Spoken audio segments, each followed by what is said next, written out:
আজ সন্ধ্যায় ফের দিল্লিতে যাচ্ছেন ডিকে শিবকুমার। কর্ণাটকের মুখ্যমন্ত্রীর পদ নিয়ে ফের দিল্লিতে জল্পনা। সোনিয়া ও রাহুল গান্ধীর সঙ্গে বৈঠক করতে পারেন ডিকে শিবকুমার। এ নিয়ে জানবো বিস্তারিত। আমাদের সঙ্গে যুক্ত হয়ে গেছে প্রতিনিধি শেখ মনিরুল। মনিরুল, কর্ণাটকের মুখ্যমন্ত্রীর পদ নিয়ে জল্পনার মধ্যেই যেই বৈঠক আবারও তা অত্যন্ত গুরুত্বপূর্ণ বলে মনে করা হচ্ছে, কি জানতে পারছো? দেখো, কর্ণাটকের মুখ্যমন্ত্রীর পদ নিয়ে কিন্তু আবার ফের কর্ণাটকে জল্পনা শুরু হয়েছে। ভারতীয় রাজনীতিতে কর্ণাটক এখন ব্রেকফাস্ট রাজনীতি দেখাচ্ছে। গতকালও ডিকে শিবকুমারের বাড়িতে ব্রেকফাস্ট করতে গিয়েছিলেন কর্ণাটকের মুখ্যমন্ত্রী সিদ্ধারামাইয়া। কিন্তু মুখ্যমন্ত্রীর পদ নিয়ে যে ডিকে শিবকুমার এবং সিদ্ধারামাইয়ার মধ্যে যে জট চলছিল, টানা 3 দিন ব্রেকফাস্ট রাজনীতির পর কর্ণাটকবাসী ভেবেছিল যে মুখ্যমন্ত্রীর পদ নিয়ে আপাতত জটিলতা কেটেছে। সোনিয়া গান্ধীর মধ্যস্থতায় হয়তো একটা সমাধান সূত্র বার করা গেছে। কিন্তু আজকে সন্ধ্যে 6টার সময় ফের দিল্লিতে আসতে পারেন কর্ণাটকের উপমুখ্যমন্ত্রী তথা কর্ণাটকের প্রদেশ কংগ্রেস প্রেসিডেন্ট ডিকে শিবকুমার।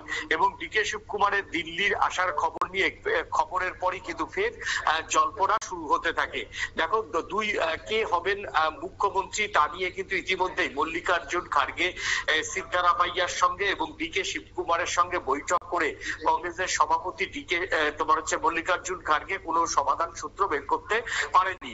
তারপরে তিনি জানিয়েছিলেন যে রাহুল গান্ধী বিষয়টা দেখছে, কিন্তু রাহুল গান্ধী সেইভাবে প্রকাশ্যে এই বিষয়টাতে আসেনি। কিন্তু সোনিয়া গান্ধীর নির্দেশের পরেই কিন্তু কিছুটা প্রেক্ষাপট পরিবর্তন হয়েছিল। সোনিয়ার নির্দেশেই মূলত দুজন নেতা একসঙ্গে মুখোমুখি হয়ে তারা বিভিন্ন হয়তো আলাপ আলোচনা চালিয়েছিলেন। কিন্তু আজকে ডিকে শিবকুমারের আবার সন্ধ্যায় দিল্লিতে আসা, নতুন করে আবার কর্ণাটকের রাজনীতিতে কিন্তু জল্পনা চলছে। যদিও ডিকে শিবকুমারের তরফ থেকে কিন্তু এখনো বলা হয়নি এটা সরকারি কোনো কাজে তিনি আসছেন কিনা, না দলীয় কাজে আসছেন, সেটা নিয়ে কিন্তু কোনো উচ্চবাচ্য করা হয়নি। তবে ডিকে শিবকুমার অনুগামীরা জানাচ্ছেন যে সন্ধ্যায় তিনি এয়ারপোর্ট থেকে সোজা চলে যাবেন এআইসিসির দপ্তরে, এবং এআইসিসির দপ্তরে অবশ্যই সেই সময়তে থাকবেন মল্লিকার্জুন খার্গে, কেসি বেণুগোপাল থাকবেন।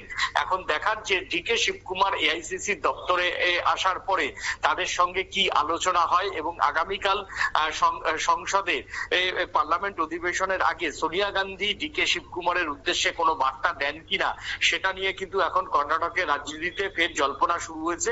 অন্যদিকে যে আড়াই বছর কথা চলছে কর্ণাটকের ভিতরে, সেই 2.5 বছর নিয়ে আবারও কোনো দিল্লির সঙ্গে সরাসরি ডিকে শিবকুমার আলোচনা করতে আসছেন কিনা, সেটা কিন্তু এখনো পর্যন্ত স্পষ্ট নয়। তবে এটা স্পষ্ট যে ডিকে শিবকুমার দিল্লিতে আজকে সন্ধ্যে 6টার পর আসবেন, যেমনটাই তার অনুগামীরা জানিয়েছেন।